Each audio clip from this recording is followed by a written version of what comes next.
Alright, we are here in the studios tumaliriza akabukeso gaffe olwa Nalubaale the Divine insaying Nalonkawala Namirembe insatuse. Olunaku olwaleero mu studio ndi mwezekka okwogera ku nsonga oba okubanjulira ku nsonga ya Nambula Bizinga. Of course Nalongo Nalubaale yagibategeezezaako, but I believe abantu ab'enjawulo bagenda kubanga bajja nga boogera ku nsonga ya Nambula Bizinga. Tusinziira ku lusozi Kiwa Mirembe essese. Kale abaana abazukulu Abatanda n'abazaana Nalubaale the Divine awamu ne Kiwa Mirembe Cultural Foundation ebatuusaako Nambula Bizinga. Kyesimanyi gwali eyo oba wali otuuseko essese oba sese owulira muwulire wali osazeeko ku nyanja n'ogitambulirako empewo nezikufuwako oba n'olabako ku mpewo z'ennyanja ezaddala va ku bino eby'okulukalu byembeera eyo n'owulira mbu jajja Mukasa aliko muto. Ekyebuuzibwa wali olinnyeeko ku mazzi n'olaba ku jajja Mukasa, gwe weebuuze kibeera kitya ng'ate ali ku mazzi eno mu bwakabaka bwe. Jangu osale ku nyanja olabe ku basese. Omanyi sese azaawulira buwulirwa mu byafaayo, abantu bamwogerako nga ngero n'abalala sirakindi bageresaako bigereese tebakakasa nti oba ddala bituufu. Ekituufu kiri nti ebizinga by'essese ffenna tukimanyi nti byanjawulo. Kale jangu mu Nambula Bizinga nga 27 mu Desemba abagenyi bwe bagenda okuba nga batuuka oba abatabaazi olwo nga 28 tutandika okulambula ebizinga na 29 asatu tugenda kulambula ebizinga ebyenjawulo era nzikiriza nti byebimu ku bizinga ebijjuddemu ebyafaayo ebya Buganda, ebyafaayo ebikwasagana ku misambwa ejakkira bizinga ebyenjawulo, amaanyi ag'enjawulo.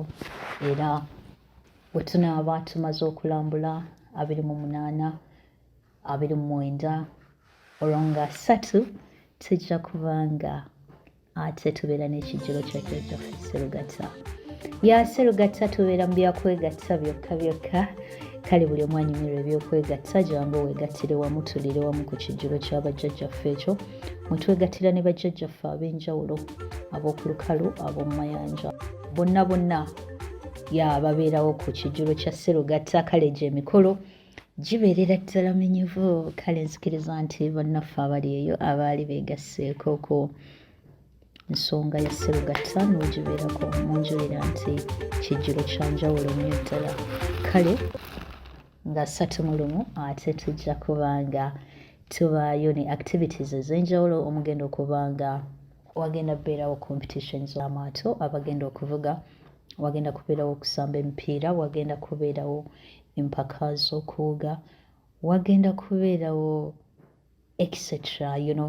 The so many activities. Tugenda kubeerayo ne soccer beach, wagenda kubeerayo dansolo oba webate webagambye dansolo gyaliya bano abantu abeewulira nti beesobola mbombo batabbu. Tugenda kubeerayo n'abantu ab'enjawulo abagenda okuvuganya mazina agaffe wano ag'omubuwangwa ne gano amalala. Kale kigenda kubanga kintabule. Ate awe tunamala activities ezo zetugenda okubeeramu nga 31 olwo ssaawa 4 tujja kubanga tukwasaganya emikolo egigenda okubanga giggulawo ekyoto. Olwo tujja kwasaganya emikolo gy'ekyoto gye sijja kulambulula kati egyatwekisize okuggyako abo abaana ababyettanidde mu nsonga zino mu abajja osobola zimanya. After olwo tulyoke tusaba tulire engoma. There is something special ekigenda okubeera ku Nambula Bizinga olwaleero. Oba mwawulirako ku kigambo oba ekigambo ky'oluzungu omanyi oluzungu lwoteganyamu oluzungu ndunoonya. I'm looking for the word but I can't find it. Ekituufu wagenda baayo akantu ak'enjawulo ke bagenda okukolera abaagalana abo abagenda okuba nga bazinga couple ababadde batukubirako tubadde tukabategeezaako ketugenda okubakolera era nga tukkiriza nti abaagalana abanaaba basinze okukakwasaganya ekituufu mugenda kwewangulira ekirabo ekyamaanyi ennyo ddala ya tugenda ate era butakomaoko tugenda kubeerayo ng'ogyeko eŋŋoma tugenda kubeera mu ne band tugenda beera mu ne band olyoka owulire eŋŋoma ng'eri mixed up ne band nga bitambulira ku nyanja. Oh my goodness, kigenda kubeera kya tabu. Kale for bookings please contact 0705906754 or contact us on 0706559119 or you can email us at Nalubaale the Divine @gmail.com.